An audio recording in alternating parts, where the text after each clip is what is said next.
talking about? They want the fire story. You should tell a fire story. Okay, all right. Okay.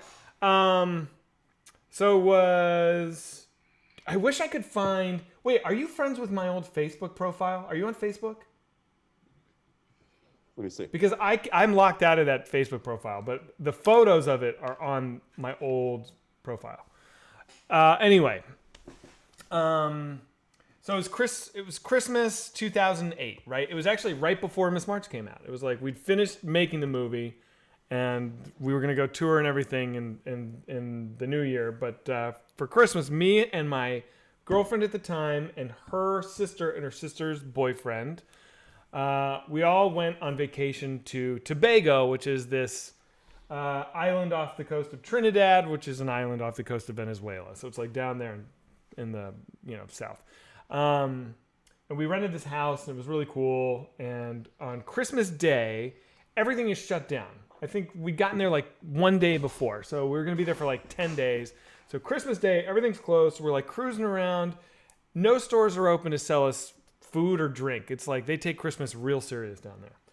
But we found this one gas station that was open, and we went in, and behind the counter they sell punch-in rum, which is like basically Everclear. It's like 150 proof. It's like really powerful, and it was all they had. And I bought a bottle of it, and I remember asking the guys I bought it. I was like, "Is this good?" And he was like, "No." I was like, "Okay, all right, thank you." But it's we wanted to get drunk. That's all we could do. So we bought the bottle of punch-in, and then we saw this dude selling fish on the side of the road. So we bought a fish, and we had this like grill at the house. So we thought we were good to go. So we get back to the house.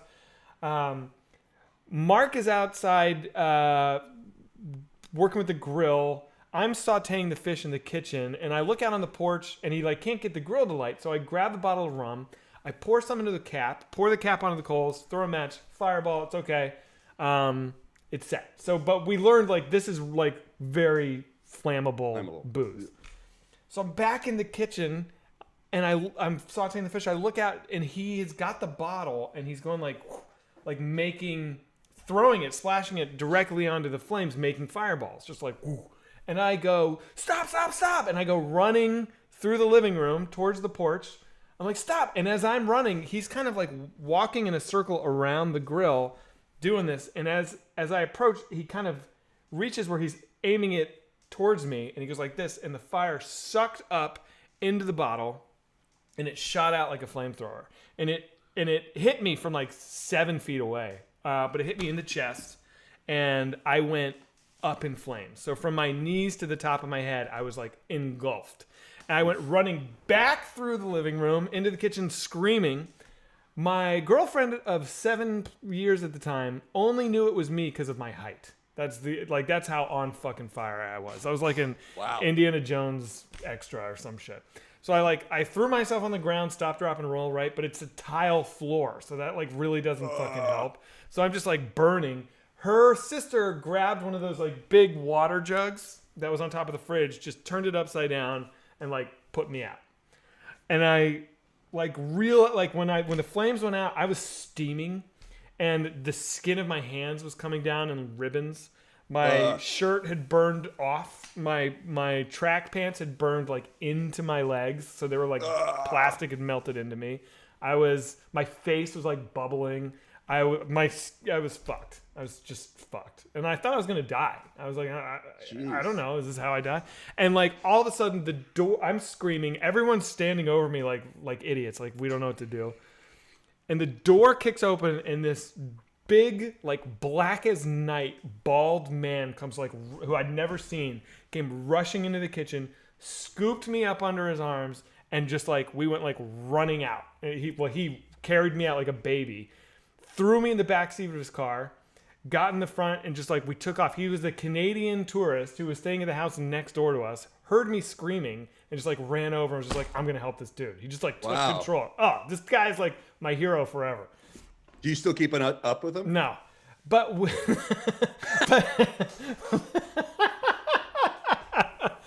didn't know where the hospital was, dude. We didn't know where the hospital was, so we're just driving around, and we'd come up to people on the side of the road, and he would like slow down, and I'm in the back screaming like a fucking stuck pig, and he'd be like, "Where's the hospital?" And more than one time, they would not answer him. They would look in the back and be like, what happened to him? And he's like, no, dude, where's the hospital? They're like, what's wrong with him? It's like, get to the fucking hospital. And it's like, he's got a tummy ache. It was crazy. Finally, we get to the hospital. He carries me inside. Dude, I'm telling you, there were fucking chickens inside the hospital running around. It was the craziest shit in the world, man. They took me in the back. I'd kind of stopped screaming at that point, and we were like in the waiting room, and they're like, wait over there. And I remember my girlfriend was like, scream. I was like, ah! And so I just made such a noise. They like pulled me in the back. And then it was like one of those things like, have you ever, I guess you haven't, but like when you're so severely injured, like they pulled off all my clothes in front of all these people. I was like totally naked in front of like Caitlin and her sister and the guy and all the doctors. And it like I didn't even care. There was like not even an ounce. It was like, I don't give a fuck. Like I'm dying here. Yeah. And then they just like hit me with morphine and then didn't do anything. And I was like, more morphine. And then they hit me with morphine again. And then I like woke up hours later in a bed, like upstairs. Were you like panicked when you woke up? No, I had so much morphine in me that I was like in a great mood. I was just like, oh man, I got set on fire. It was like That's crazy. It was crazy. And then a weird thing happened. This is a long story. I'm sorry, but they brought Caitlin and her sister in to like come say hi to me up in this like room. By the way, they only have one room for the intensive care, so I'm in there with like all these other seriously injured, crazy people. And when Megan, her sister, saw all of my blabs and like because my skin was just bubbling and like huge softball-sized pus things, she fainted. And and we thought it was because I looked so grotesque. But when she fucking came to, she's like, no, it wasn't. It was when I looked at your gore.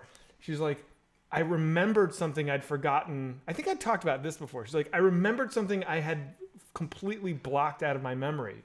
Like when I was a little girl, I was walking. They grew up in D.C. She's like, I was walking down the street and a man jumped off of a building and committed suicide, landed right in front of me. And I saw it. And I'd forgotten that I'd ever seen that until I looked at you. And then that memory just like unlocked. And that's why I fainted. Is that fucking weird? That's crazy. Anyway. Do you think she was just being nice and it was just she didn't want to tell you that you look gross? That would be the weirdest way to be nice. That was so awkward. I good thinking on that whole suicide story.